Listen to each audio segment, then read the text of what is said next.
Hi guys, I hope you're all doing well. A few months ago I made a video all about spaying and neutering your bunny. If you haven't seen it yet, please check it out. It will be linked in the pop-up above.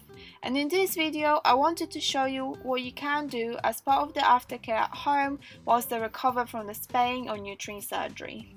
As you saw in the intro, I was preparing Snowball's breakfast on the day of her spay surgery. It's important that they're not starved prior, as the intestines have to be constantly moving to avoid GI stasis.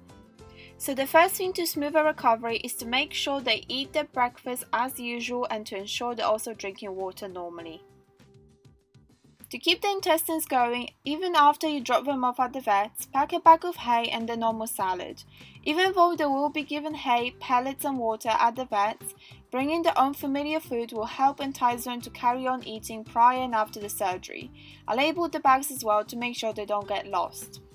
Make sure you also prepare the carrier. Line it with a newspaper in case they have an accident and place a towel or a nice blanket on top to make it cozy.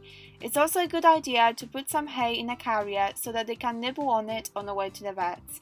Ensure you label your carrier too with their name and your last name to avoid any mix-ups. Got in there by herself. Oh, you're such a good girl. Yes, you are. Good girl. Mummy's gonna zip you up.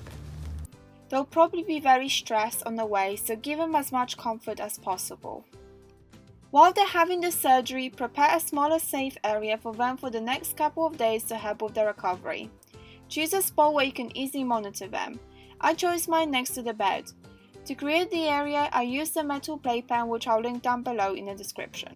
Make sure you have all the necessities, including food and water bowls, a nice bed, a litter box, hidey house, some chew toys to prevent boredom, and comfy blankets.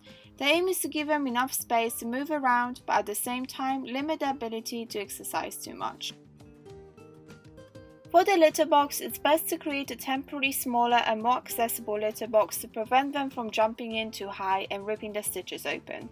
A good item you can use is a collapsible washing up bowl I got from Amazon.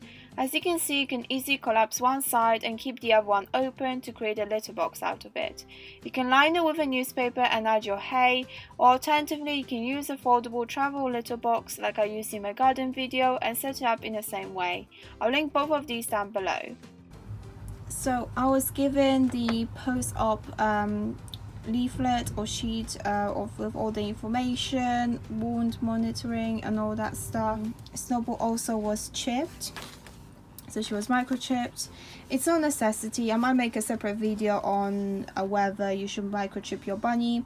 I wanted her to be chipped and it was just the best way to do it. So there's like all the information.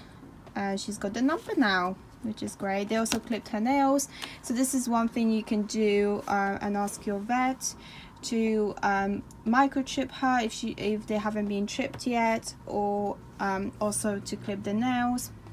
Something that might be difficult whilst they are usually quite upbeat and everything, but because obviously she was under the general anesthetic, those things were easier to be done. So Snowball is home right now, so she's obviously, as you can see, she's in her little bed. I covered her with a little blanket just because I've noticed she was quite cold, so I wanted to keep her nice and warm. She's got a little bit of lettuce, so when she does want to start eating again, it's there. The vet did advise me to feed critical care, so I think I'll probably do that for the rest of the evening, hopefully she'll start eating tomorrow. If not, then I have to give him a call back. But obviously follow whether the vet tells you to do so, because obviously it may vary, the procedures might vary. But yeah, she's just there in her little bedsies. She is quite groggy, but that's normal. And in the morning she'll start getting her Metacam medication as well. So the best thing to do is give them quite a bit of comfort, but at the same time just kind of leave them be as well while they try to recover. Just give them some space essentially. It's really important to keep the gut moving all the time to prevent GI stasis. They won't have much of an appetite after the first few hours of coming back home due to anesthetic still being in the system. Have the hay and salad readily available for them at all times. Try hand feeding them if they're not willing to eat themselves. If they're not interested, offer them more fragrant herbs such as fresh coriander or parsley to entice them. Nibbling on some food is better than nothing at this stage. If they're still not willing to eat after 4 hours of being home, contact your vet to ask if it would be okay to syringe feed them critical care. Critical care is a special nutrition recovery food that comes in a powder form and is mixed with water to create a slushy-like consistency. It's always a good idea to have some as part of your first aid kit. You can keep it in the freezer to keep it in date. This is fed via a syringe. So this is critical care mix that I've made. The vet advised me to feed her this evening so that because she's not really willing to eat due to the anesthetic yet. So I'm going to be feeding her the critical care that I've made. And the way you make this is, let me just show you. So this is the critical care. It looks like so. And so the instructions are to obviously shake well before using, like it says, and then it's 3 tablespoons of the powder per kilogram of body weight. So obviously you have to more or less know your rabbit's body weight to work out how much to mix. So Snowball is nearly 2 kilos, so I've done about 5.5 tablespoons or so. And then it says to mix it with 2 parts of warm water. So obviously whatever powder you put, how much you put in there, that's 1 part, and then you double the amount. So let's say you used, like me, 5 tablespoons, you would do 10 tablespoons of warm water. Obviously if it looks thick, then adjust the water, like it says here as well. The volume of water may be adjusted depending on feeding method. So she's going to be syringe fed. So I've got a 3 ml syringe that I'm going to be using, and you give them to the mouths. And so this is the mix. So I'm going to be sucking this up with a syringe and just giving it to her to make sure the gut is moving. Always syringe feed them from the side of the mouth and not the front, to avoid food going directly to the throat, which also gives them the ability to swallow properly. I would recommend having a towel on the floor and a lot of wet wipes around, as it's messy with critical care going all over the mouth and dripping on the floor. When you syringe feed them, also try to offer them hay and salad. Critical care is to keep the gut moving, but they should be eating normally, either independently or when being hand fed. If they don't start eating independently by next morning, contact your vet straight away. In addition to monitoring the food intake, it's important to make sure they're drinking water as well. Make sure they always have fresh water in the bowl, and if you see they're not drinking willingly, use a clean syringe to give them water to prevent dehydration and aid the healing process. She's also going to be on pain relief and anti-inflammatory medication, which is Metacam. So it says 0.32 ml once a day in the mouth, so via syringe, which I was also given. As you can see, they gave me 2 syringes for the medication, and it's once a day for 3 to 5 days, and it starts tomorrow. So I'll probably be giving her once a day.